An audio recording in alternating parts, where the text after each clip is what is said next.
My hands are still shaking. From the stress, my hair has started to fall out, and I've developed problems with digestion and sleep. I keep seeing terrifying images, my ears catch every suspicious rustle, and icy goosebumps run down my emaciated body like a chill along my spine. I spent many days searching for the right information online, learned a lot of new things about the supernatural, but found nothing similar to my situation. I'm rewriting this text for the 4th time, adding more and more details that surface in my memory from time to time, like dead fish floating up in polluted water. If these lines reach a wide audience, I beg you, please tell me what it was. It all started with a dream. When my father said he dreamed of going back to the past and leaving to help build the Bakerlamore main line, I would just quietly chuckle, and I always watched Soviet films about selfless workers like The Career of Dima Gorin with a skeptical squint. Having grown up in an era of general apathy and crude consumerism, I was unfamiliar with the feeling of pride in working for the good of society.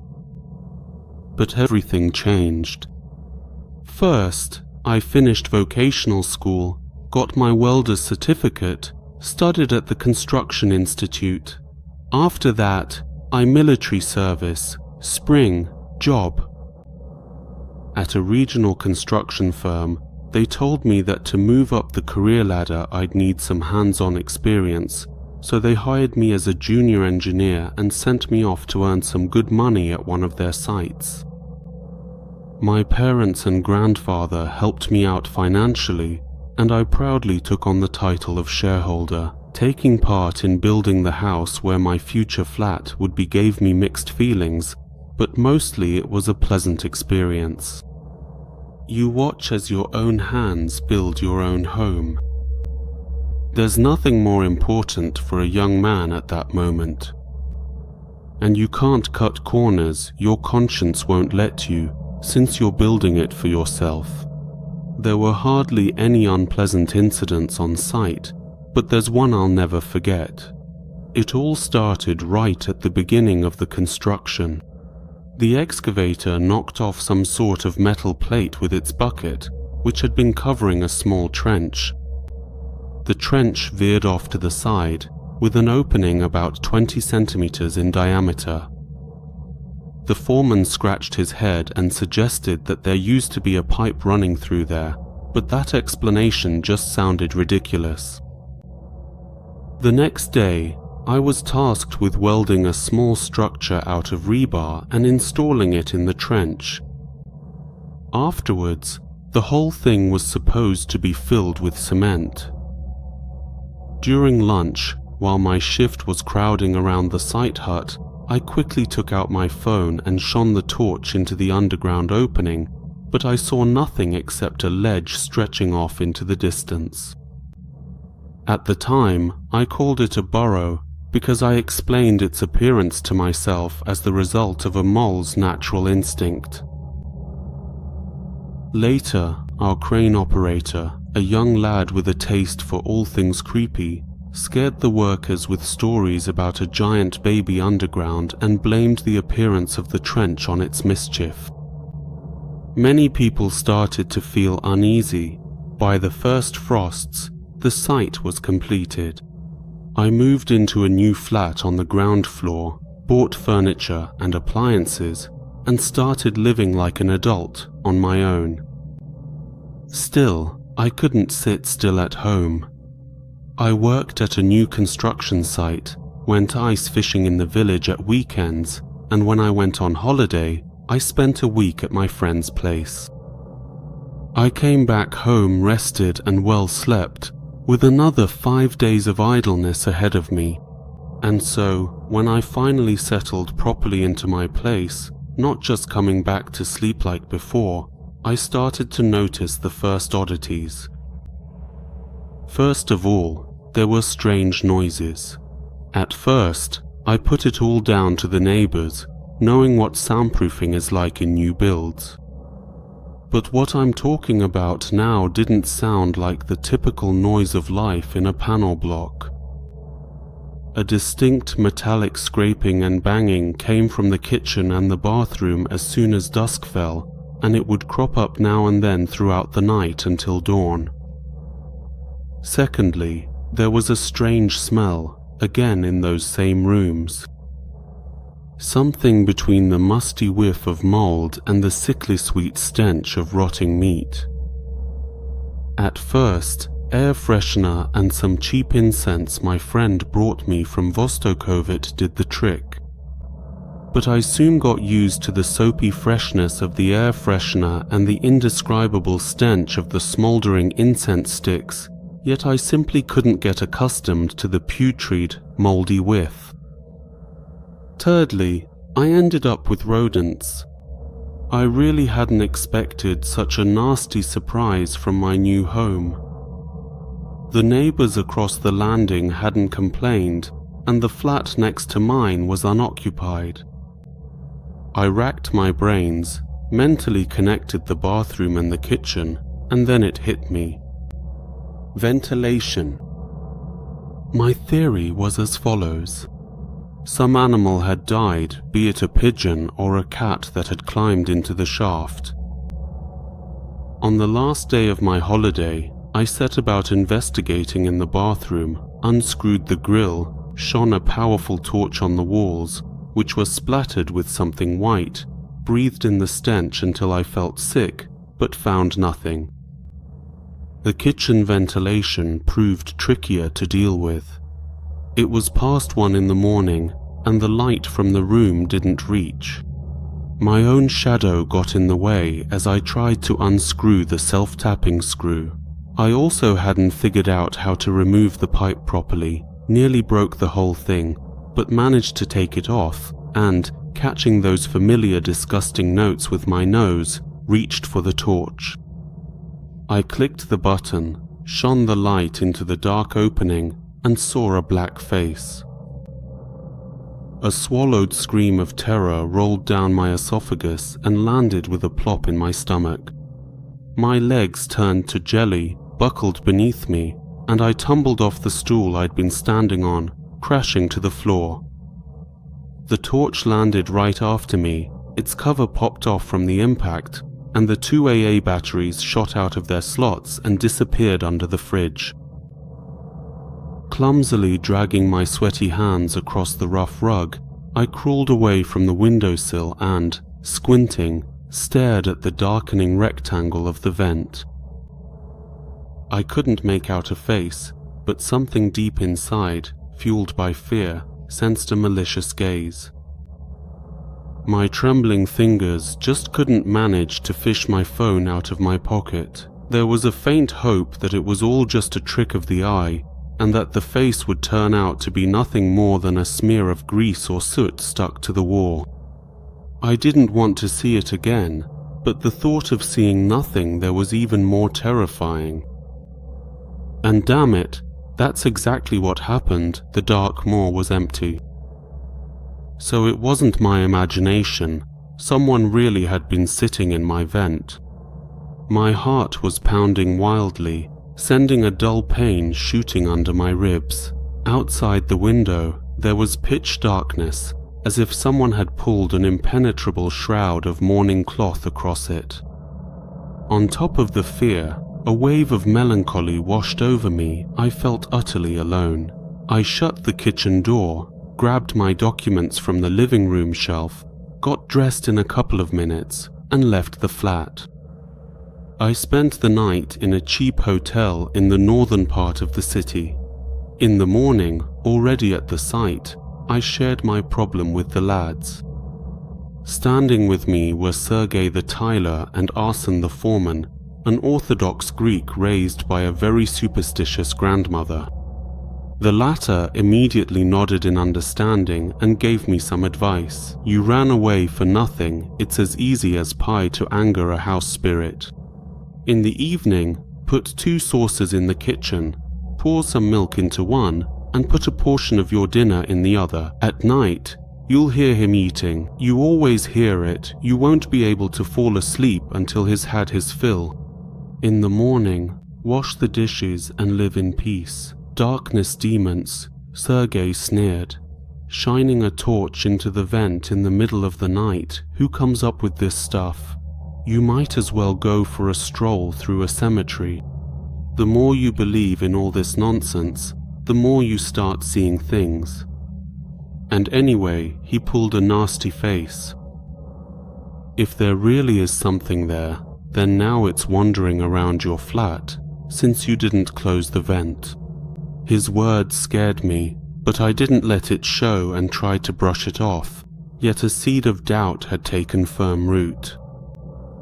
Covered in the cold bristles of fear, it poisoned me from within, helping foul thoughts to take shape. I ruined a few stitches when I suddenly jerked, imagining how in the evening I'd come face to face in my flat with an angry house spirit. I didn't want to leave the hotel. In fact, my own home seemed like an infernal prison, a tainted place of battle between some entity from the other side and a powerless living person. What if the house spirit was so offended that he wouldn't let me live till morning, letting gas leak from the hob and poisoning me the moment I flicked the light switch? I wound myself up the whole way to the building entrance, and by the time I arrived, I was literally shaking, whether from the cold or from fear, I couldn't tell. As soon as I opened the door, I sniffed the air to check for gas, but in the stuffy flat there was only one familiar, unpleasant smell. I reached for the light switch, and 2 short lines I'd once read somewhere on the internet in my youth popped into my head. You come home and in the dark you reach for the light switch, and suddenly you feel someone's thin, damp fingers on it. Goosebumps ran from the back of my neck all the way down to my thighs. Holding my breath and squeezing my eyes shut, I stuck my trembling hand into the darkness and found the switch. The chandelier flared to life. I opened my eyes, no one there. Gradually, the fear began to subside. I opened the window wide, and the cold air instantly swept away the stuffiness and stench. Then I decided to fix the extractor fan and prepare dinner for the house spirit. A heavy weight lifted from my shoulders as I stood in the bathroom washing my hands, listening and hearing no frightening noises from the vent. But as soon as I walked a little further down the corridor and turned into the kitchen, all the fear that had left me came rushing back twice as strong. The door, which I had locked last night, was now ajar. A shiny crack ran through the glass panel. At its very base, down below, there were 2 small spots of blood. Terrified, I bit down on my fist to stop myself from screaming. Cold sweat broke out on my back, and my mind stopped working. There was someone in the kitchen. A forgotten bag rustled quietly on the table, then the glasses lined up in a row clattered. I swallowed the saliva that had built up, but it stuck in my throat, crumpled by panic, and a damp cough forced its way out. For a moment, the noise died down, and suddenly my glasses went crashing to the floor. A few shards flew out from behind the door and touched my petrified legs.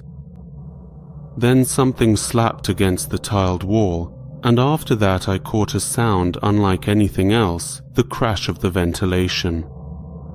The house spirit had fled.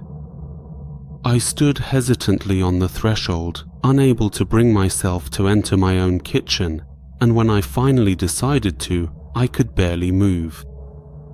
Every movement was unnaturally slow, like fighting in a dream. Perhaps some deep processes in my brain were trying to protect me, stopping me from entering too quickly. The light switch was smeared with sticky blood. From the crack under the ceiling, A viscous, semi-transparent slime was slowly trickling down the tiles, smelling of rot and mold. I didn't try to fix anything. I simply didn't have the strength, so I just cleared away the shards and wiped up the foul, stinking mess. I left a bowl of cereal with milk and some reheated shop-bought pancakes on the table, turned off the light, shut the door, and went back to my room. I couldn't sleep, kept waiting for that cherished slurping sound not from the house spirit. I was hoping I could appease him and be rid of him for good. But he wasn't in any hurry for dinner either. At 3:30 in the morning, with just 3 hours left before the workday began, I reached for my phone and sent a message to the foreman. Said my stomach was really bad and I wouldn't be able to come in for my shift tomorrow. The decision wasn't easy. After all, work did help me take my mind off things for a while, but my nerves were stretched to the limit and I simply couldn't face another return to that flat. It was then that I swore to myself, if in the morning I found the food I'd prepared untouched, I'd pack my things and move out straight away. Around 5 in the morning, there was movement in the kitchen. I lay there, not even drifting off to sleep, hearing every little sound. Tiny palms slapped against the tiles. The domovoi had jumped down from the wall to the floor, padded over to the door, and with a hop hit the light switch. The dim light's reflections froze in the corridor. I could see them while lying in bed. Then I held my breath and started waiting for the mysterious guardian of the house to begin its meal, but for some reason it fell silent. I carefully slid off the bed, crept up to the wall behind which the kitchen was, pressed my ear to the cold wallpaper, and listened intently. The silence was more frightening than a monster's growl or the spiteful cackle of an old woman in an empty flat. All I could hear was the beating of my own heart. It went on like that for about 5 minutes, until a saucer suddenly flew against the wall from the other side. I stepped back, returned under the blanket, and didn't make a sound. But the house spirit must have already realized it was being eavesdropped on and got angry. Right after the saucer, a plate of pancakes was smashed. They landed on the floor with a dull splat. Immediately after, there was a heavy blow to the glass panel in the door. It felt as if I was standing right next to it myself.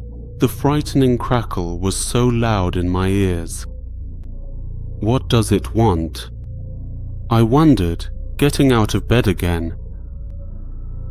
The house spirit didn't let up, pounding harder and harder until it broke through the transparent barrier. By then, I was already sitting behind the chest of drawers, childishly frightened by a stranger in my own home. But my adult mind understood that it wasn't a person who had broken into the house at all. Quick footsteps rushed down the corridor, faded into the distance, and stopped in the hallway. Then they returned and came very close. The light was switched on in the room. I pressed myself against the wall. Goosebumps broke out all over my body. It felt as if an icy sphere had burst inside me. My knees ached from the tremor and my stomach twisted. I hated myself for my weakness, but there was nothing I could do. And then, from behind the corner of the chest of drawers, she appeared, Harrier, disfigured. She turned out to be black. Just as I had seen her the first time, it was dried blood, caked over her face on a misshapen head. I didn't even scream, just let out a muffled gasp and thrust my half-clenched fist forward. It struck her earthly forehead, and my hand bent as if I had hit a tree or a concrete post. The creature hid, but it didn't leave. As for me, I grew bolder after the blow, even if it wasn't the best one. I clung to the corner of the chest of drawers, pulled it away from the wall, braced myself against the back panel, and, gritting my teeth, pushed it away from me. The chest of drawers shot out its drawers, as if showing the gal 3 wooden tongues, and with all its weight crashed down onto the hiding freak. In the game, within those pitiful seconds, I barely managed to get to my feet, my legs still prickling as if shot through with buckshot of goosebumps. The plywood back of the chest of drawers began to tremble. A wise thought flashed through my mind: kitchen, drawer, knives, and I dashed out of the room.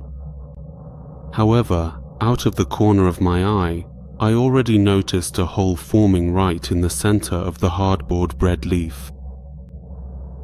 By the time I returned, it had grown to the size of a palm, with plump hands and sturdy appendages, resembling ant mandibles, wriggling inside. They were mercilessly tearing through the wood, while the creature's sticky fingers deftly tossed the chewed-up pieces into its gaping mouth. The first knife, a white ceramic one, I threw from a distance, hoping I could hit its disgusting head, but I missed. Meanwhile, the creature had gnawed a big enough hole to pull out the bloated body. My fingers still tremble when I remember that nightmare.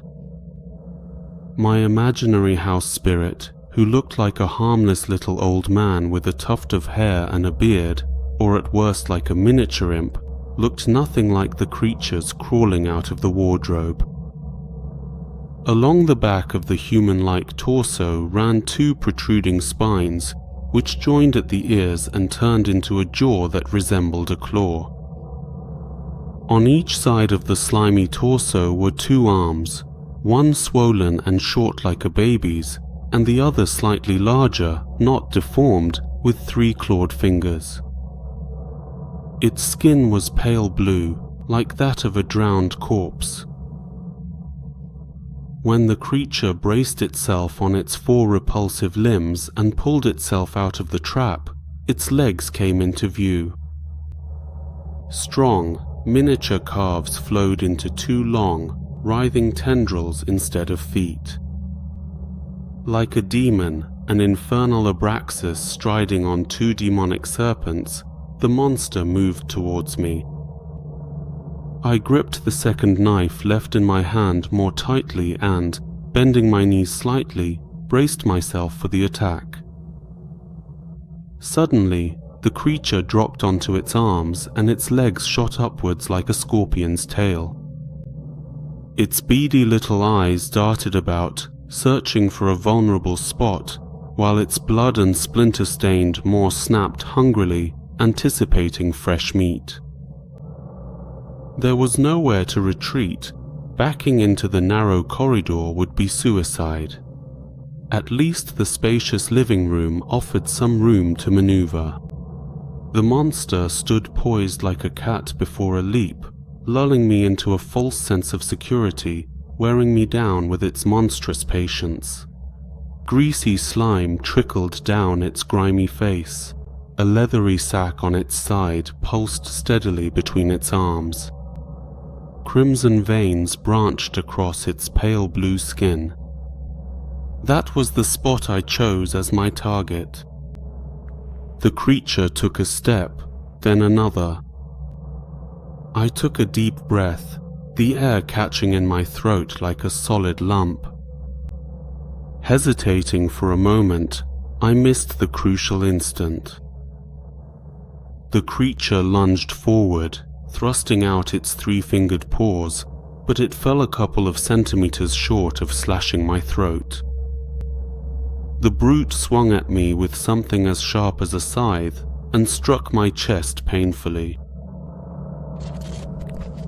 Panicking, I stabbed it wherever I could, then jumped back towards the toppled chest of drawers and froze, bracing myself for the next blow.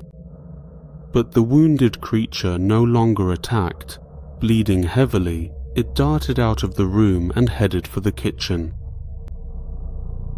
Once the trembling in my knees subsided and I stopped shaking like a madman, I immediately followed the trail of blood.